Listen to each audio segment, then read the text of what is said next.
Montesquieu, les lettres persanes. Lettre 3. Zaki à Usbek. À Tauris. Nous avons ordonné au chef des eunuques de nous mener à la campagne. Il te dira qu'aucun accident ne nous est arrivé.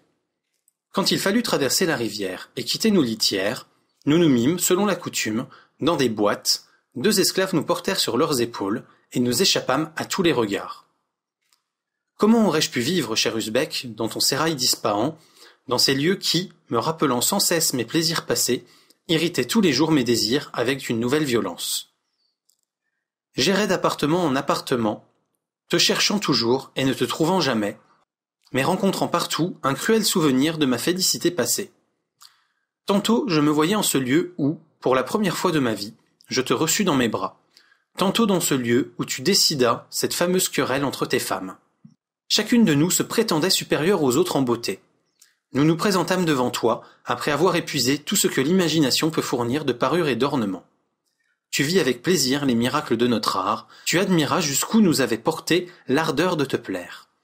Mais tu fis bientôt céder ces charmes empruntés à des grâces plus naturelles. Tu détruisis tout notre ouvrage, il fallut nous dépouiller de ces ornements qui t'étaient devenus incommodes, il fallut paraître à ta vue dans la simplicité de la nature. Je comptais pour rien la pudeur, je ne pensais qu'à ma gloire. Heureux Usbek, que de charmes furent étalés à tes yeux. Nous te vîmes longtemps errer d'enchantement en enchantement. Ton âme incertaine demeura longtemps sans se fixer. Chaque grâce nouvelle te demandait un tribut, nous fûmes en un moment toutes couvertes de tes baisers.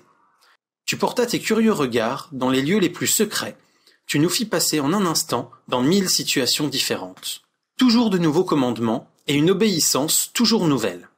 Je te l'avoue, Usbek, une passion encore plus vive que l'ambition me lit souhaiter de te plaire. Je me vis insensiblement devenir la maîtresse de ton cœur. Tu me pris, tu me quittas, tu revins à moi, et je sus te retenir. Le triomphe fut tout pour moi, et le désespoir pour mes rivales. Il nous sembla que nous fussions seuls dans le monde, tout ce qui nous entourait ne fut plus digne de nous occuper. Plus au ciel que mes rivales eussent eu le courage de rester témoins de toutes les marques d'amour que je reçus de toi. Si elles avaient bien vu mes transports, elles auraient senti la différence qu'il y a de mon amour au leur. Elles auraient vu que, si elles pouvaient disputer avec moi le charme, elles ne pouvaient pas disputer de sensibilité. Mais où suis-je? Où m'emmène ce vain récit? C'est d'un malheur de n'être point aimé, mais c'est un affront de ne l'être plus. Tu nous quittes, Usbek, pour aller errer dans des climats barbares. Quoi, tu comptes pour rien l'avantage d'être aimé? Hélas, tu ne sais pas même ce que tu perds. Je pousse des soupirs qui ne sont point entendus. Mes larmes coulent, mais tu n'en jouis pas. Il me semble que l'amour respire dans le sérail, et ton insensibilité t'en éloigne sans cesse. Ah, mon cher Usbek, si tu savais être heureux!